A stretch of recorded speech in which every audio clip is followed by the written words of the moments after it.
পলবীর চির অন্যতম মশির শির নেহারি তরি আমার নত শির ওই শিকর হিমাদ্রির।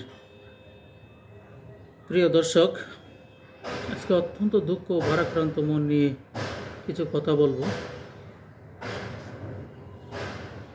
গতকাল 28শে ফেব্রুয়ারি 2026 সকাল 10 ঘটিকায় আমেরিকা এবং ইসরায়েল ইরানের উপরে অতর্কিত হামলা করে।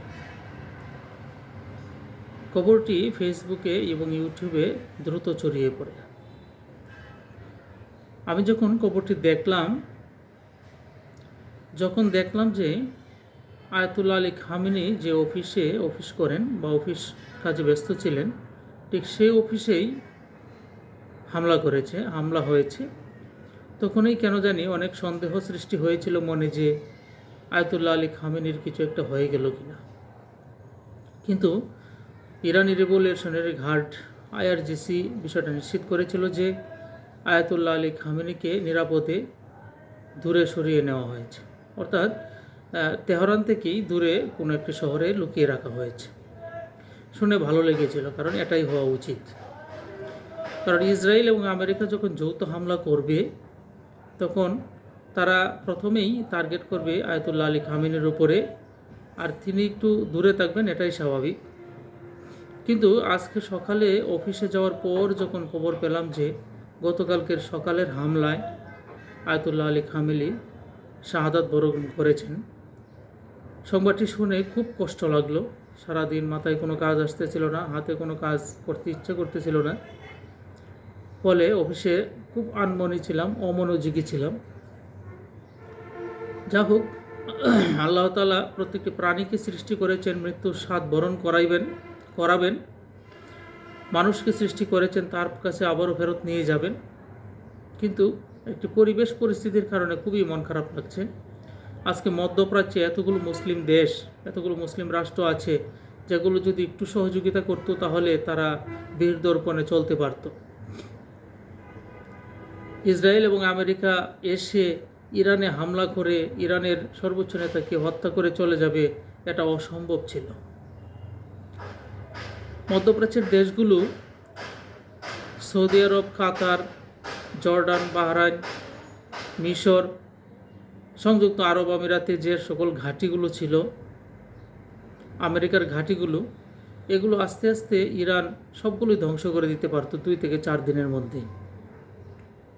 ইতিমধ্যে আপনারা জানেন, দুটির বড় নৌবহরের একটি নৌবহরের রাডার ধ্বংস করে দিয়েছে ইরানি বাহিনী। হয়তো 2-4 দিন বা 5 দিন হলেই ইরানি বাহিনী বিজয় অর্জন করতে পারত। কিন্তু ইসরায়েলের গোয়েন্দা বাহিনী এবং আমেরিকার গোয়েন্দা বাহিনী CIA, ইসরায়েলের গোয়েন্দা বাহিনী মোসাদ, ওরা আগে থেকেই খবর নিয়ে রেখেছিল যে আয়াতুল্লাহ আলী খামেনি শনিবারে 10টায় উনি অফিস করবেন এবং উনি সর্বোচ্চ নেতাদেরকে সর্বশেষ নির্দেশনা দিবেন।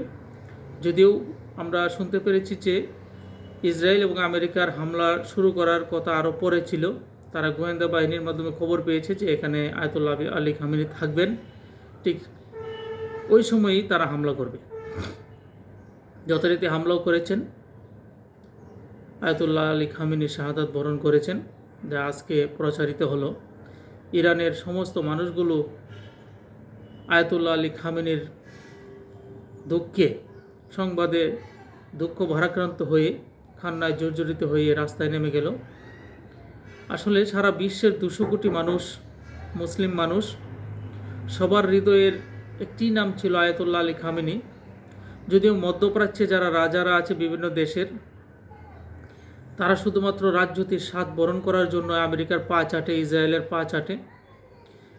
তাদের মধ্যে আসলে কোনো নীতি নৈতিকতা নেই। যদি একটু নীতি নৈতিকতা থাকতো তাহলে ইরানের পাশে দাঁড়াতো।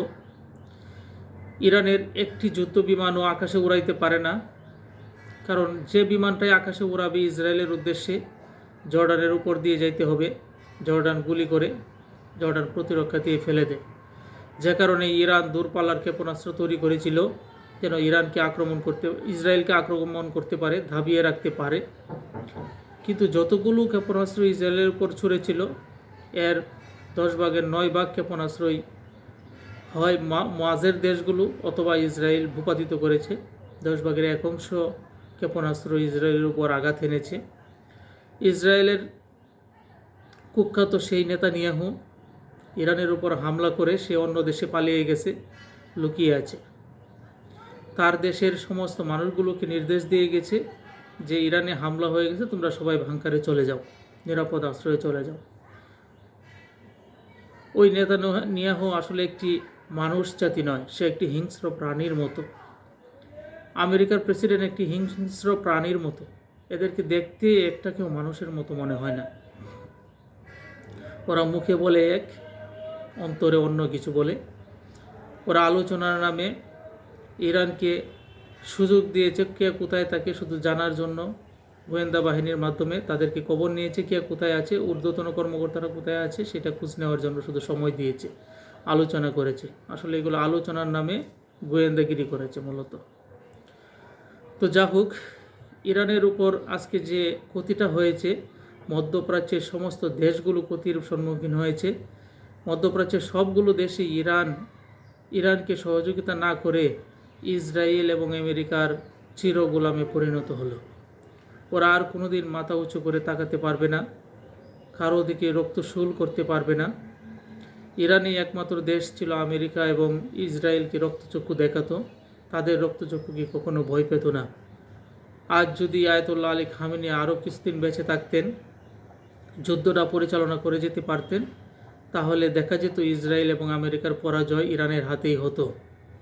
যা হোক, সবাই মনে রাখবেন ক্ষমতা কখনো এক হাতে থাকে না।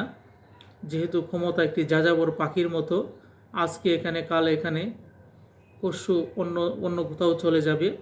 তাই ইসরায়েল বা আমেরিকার হাতে ক্ষমতা চিরবন্দী হয়ে থাকবে না, একদিন না একদিন অন্য কোথাও যাবে, কিন্তু সেই দিন আর আয়াতুল্লাহ আলী খামেনিকে পাওয়া যাবে না।